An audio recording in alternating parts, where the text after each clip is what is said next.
A page may soon turn on how mental health professionals diagnose certain disorders. WIFR's Bria Walters talks to local experts about the potential changes and what they mean for their practices and for the patients they help.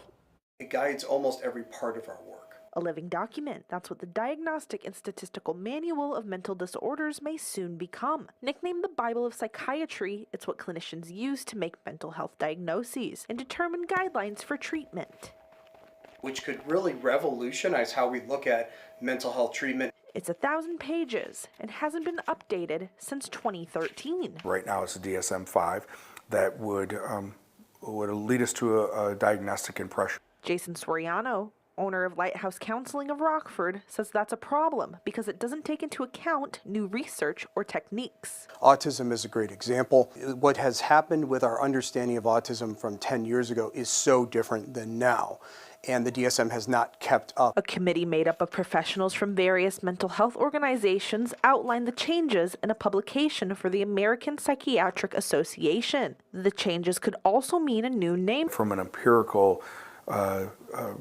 data basis, research-oriented basis is really what I'll be most interested in finding out how that's going to be vetted. And biological markers will also become a big factor in making a diagnosis. We're now better able to look at some of those, some of that testing, see how that may be playing a part. Many mental health experts say changes must be made to their Bible, but are leery, claiming more detail is needed.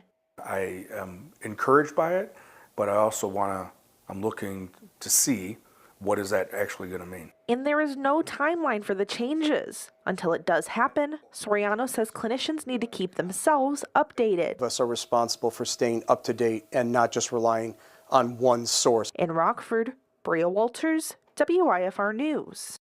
The DSM is used by more than psychiatrists. It gives researchers, insurance, and lawyers a common language to identify disorders.